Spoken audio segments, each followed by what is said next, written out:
to me, there's like 5 or 6 teams that carry the league.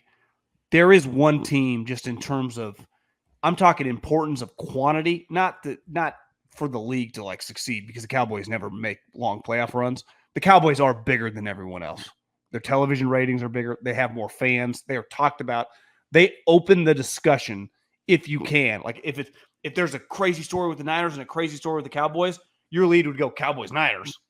And then you just build your show around both of them. And the Niners topic would be like, can the Cowboys beat the Niners? Which is fine. It doesn't. I'm not like, I don't get offended by that. But I think that like this week, if Dak Prescott throws 3 or 4 touchdowns, there's an element where he's been in the mix longer, fair or not. And listen, I actually like him a lot. I really do. I know we shit on him for the games against the Niners. It is pretty hard to play against the 49ers. Like you're talking to someone who thinks training camp practices, I mean, especially now, have never been less relevant. But like Brock Purdy gets punked by the Niners, like most people do when they play him. It's what made, like when Joe Burrow did that, you're like, holy shit, this guy's good. Mm-hmm. But I think if he just sustains what he's doing and all things are equal, and they have the same record. I know the Niners beat him straight up, right? But people are going to hate to hear this. I think Dak would win it if all things are equal. And honestly, give or take a game. Like if the Niners are 14-3 and they're 13-4 and Dak has more touchdown passes, like Dak's going to get back-to-back games against the Eagles. Because never forget, like 2 weeks ago or whatever, when they played 3 or 4, he lit them up as well. And if he does that again, it's just a little bit, what have you done for me lately? Now, Purdy gets an enormous moment on, was it Monday Night Football, Christmas night? The Ravens defense is one of the best in the league. But if I was going to bet on this, which 3-1 odds are terrible with a guy that once upon a time was probably like 50-1, it's like, God damn, I wish I would have bought that stock cheap. I would imagine if things just maintain, like Dak keeps balling, Purdy keeps balling, that fair or not, I think Dak would win it. Matt sent me a DM, our listener Matt. He said, strength of victory. Cowboys are 330. Niners are 532. Not a single one of the Cowboys' 9 wins have been against a team with a record above 500. You pointed out to me part of that was they beat Seattle to knock them under 500, but not a record above 500. He'll have 4 consecutive weeks against 500 teams or better coming up. So to your point, Dak's got a chance now. Who do they play after they play Philly? Or they play, who do they play after they play Philly? Do you have Dallas in front of you? Yeah, no, I don't. But I just pulled up their stats. I mean, they're basically, Dak Prescott is 26-6. Yep. Purdy's 23-6. They're both 70%. Dak has 3,200 yards. Purdy has, basically 3,200 yards too. Yeah. So Dak's like 100 yards more, right? 100 yards more, 3 more touchdowns, and the same exact record. And winning and losing to me is a quarterback stat because all the best quarterbacks always won the most. But like Dak played shitty against the 49ers, right? He was awful that game. I remember Dante Whitner was like, that was terrible. And Purdy was good. But ultimately, like, Dak didn't play Purdy in that situation. The quarterbacks, they're playing the separate defense. I that's the respect I have for the Niners defense. It's like hard to play. They just punked Jalen Hurts.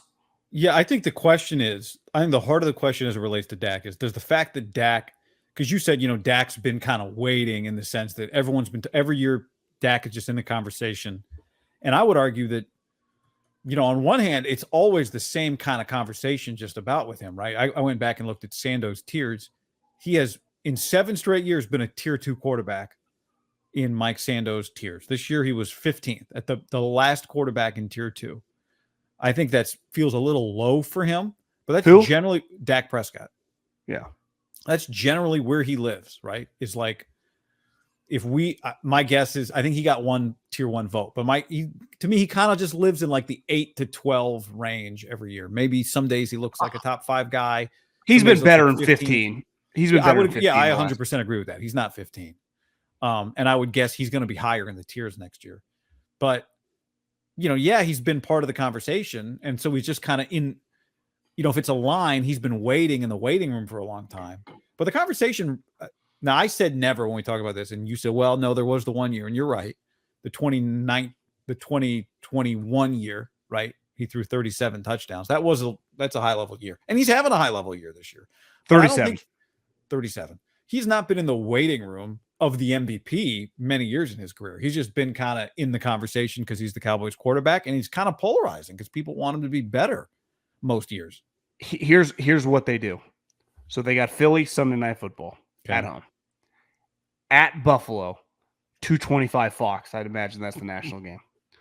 The following week on Christmas Eve, at Miami. Then ESPN Monday Night Football, the Detroit Lions. Purdy gets the Raven game. I think that stack of games, if he balls out, his to win. Is his to win when you factor in his competition. But I also say, God damn, it's a tough stretch of football. I mean, that's Are the Cowboys, even if they beat the Eagles, are we sure they're a lock to win that division then? Because those are at Buffalo, at Miami, tough little stretch right there. So there's a difference between saying it's his to lose and it's his to win, and you're saying it's his. I don't know. Are you saying both? It's his to lose and his to win? My point is, I have Purdy as an MVP caliber player. He's fucking awesome. Anyone talking shit about him is a moron. I mean, doesn't know what they're talking about.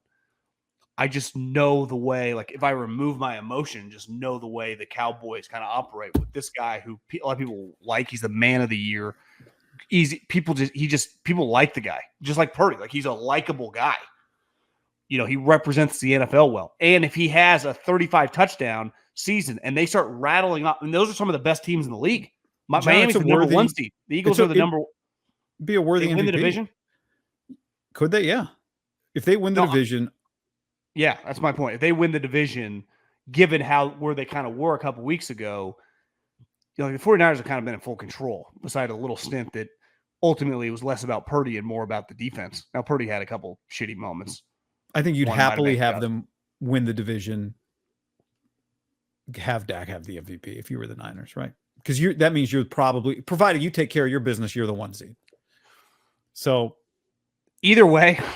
But I also think Dak, I just want to say this, he is putting together an MVP worthy season on any team. If he were the quarterback of the Chiefs right now, if he were the quarterback of the Niners, if he were the quarterback of any of the good teams, he's going to lead the league in like several major categories on one of the best teams in the NFL. So Cowboys are not like that is worthy for consideration. I'm not saying it's not.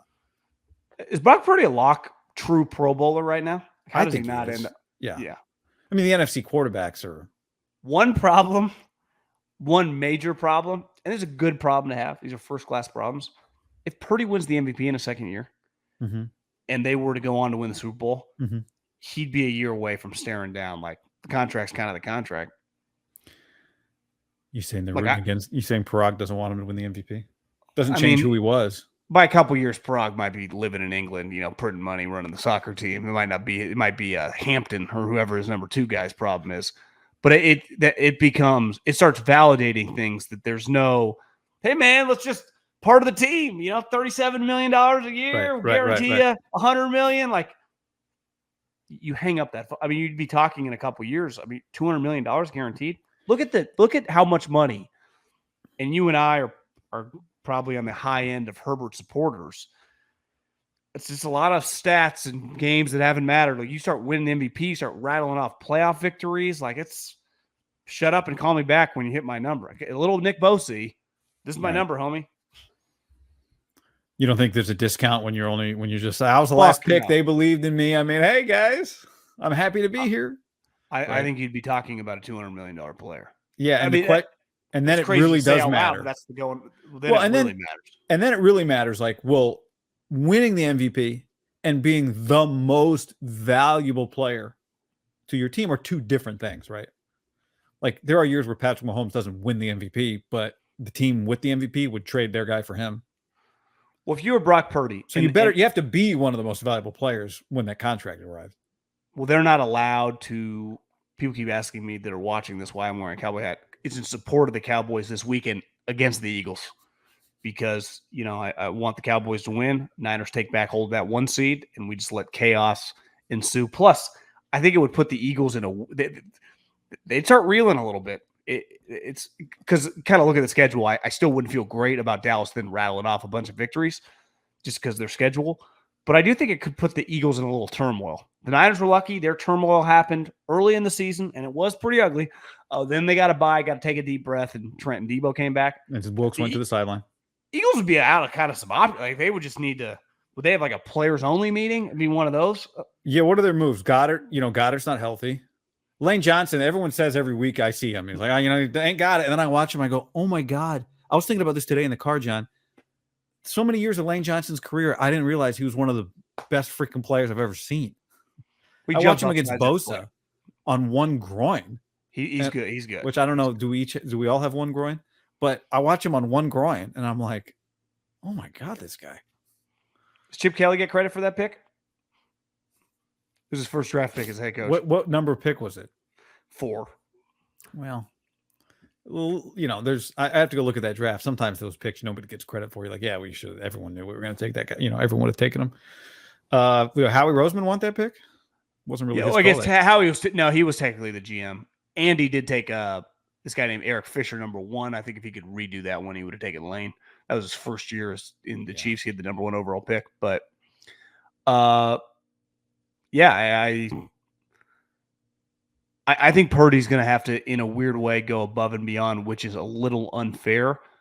But ultimately, I think it's Russell Wilson, when he won that Super Bowl, who was not in his second year as good as Purdy. He wasn't. No one was talking about his MVP. A lot of people thought, what's this guy? He's more of a game manager.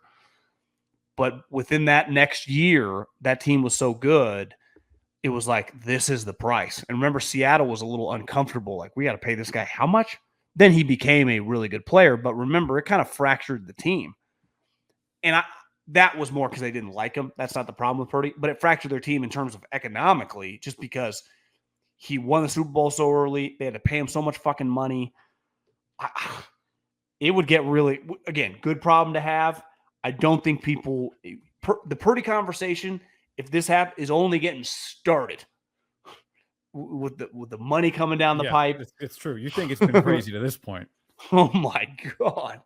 But here's the thing. You throw 4 touchdowns in playoff games. You throw 3 touchdowns in a Super Bowl, and Mahomes or Lamar Jackson on the other side, and you win. What the fuck are we even talking about? It's the whole point of the sport. Well, exactly.